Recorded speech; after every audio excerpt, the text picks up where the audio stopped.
സുഹൃത്തുക്കളെ നമസ്കാരം. നമ്മുടെ കിടപ്പുമുറിയിൽ സൂക്ഷിക്കാൻ പാടില്ലാത്ത, കിടപ്പുമുറിയിൽ എന്നുള്ളതല്ല, നമ്മൾ കിടപ്പുമുറിയിൽ കിടക്കുന്ന കട്ടിലിന് താഴെ സൂക്ഷിക്കാൻ പാടില്ലാത്ത ചില വസ്തുക്കളുണ്ട്.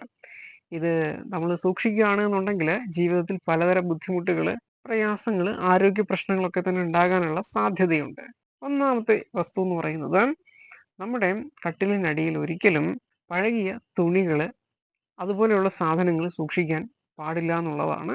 ഇത് രോഗദുരിതങ്ങൾ വർദ്ധിക്കുന്നതിനും നെഗറ്റിവിറ്റി നമ്മുടെ മുറിക്കുള്ളിൽ നിറയുന്നതിനും കാരണമാകും എന്നുള്ളതാണ്. രണ്ടാമതായിട്ട്, ചെരുപ്പുകളോ പാദരക്ഷകളോ നിങ്ങളുടെ കട്ടിലിനടിയിൽ സൂക്ഷിച്ചതിന് ശേഷം നിങ്ങൾ ആ കട്ടിലിൽ ഉറങ്ങാൻ പാടില്ല എന്നുള്ളതാണ്. 3, കേടായ ഇലക്ട്രിക് ഉപകരണങ്ങൾ കട്ടിലിനടിയിൽ വെച്ചിട്ട് കട്ടിലിന് മുകളിൽ കിടന്നുറങ്ങുവാൻ പാടുള്ളതല്ല. ഇത് പലതര പ്രശ്നങ്ങൾക്ക് കാരണമാകും. നാലാമതായിട്ട്, ഇരുമ്പ് ഉപകരണങ്ങൾ, മൂർച്ചയുള്ള ആയുധങ്ങൾ ഒരിക്കലും കട്ടിലിനടിയിൽ സൂക്ഷിക്കരുത്. 5, കണ്ണാടി കട്ടിലിനടിയിലും സൂക്ഷിക്കാൻ പാടില്ല. കട്ടിലിന് നേരെ മുന്നിൽ നമ്മളെ കാണുന്ന രീതിയിലും അത് സൂക്ഷിക്കുവാൻ പാടില്ല എന്നുള്ളതാണ്.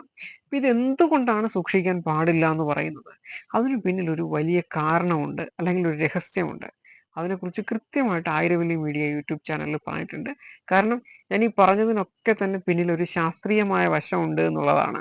എന്തുകൊണ്ട് ഇരുമ്പ് ആയുധങ്ങൾ സൂക്ഷിക്കാൻ പാടില്ല എന്ന് പറയുന്നു, കണ്ണാടി സൂക്ഷിക്കാൻ പാടില്ല എന്ന് പറയുന്നു, ചെരുപ്പ് സൂക്ഷിക്കാൻ പാടില്ല, തുണികൾ സൂക്ഷിക്കാൻ പാടില്ല, ഇലക്ട്രോണിക് ഉപകരണങ്ങൾ സൂക്ഷിക്കാൻ പാടില്ല.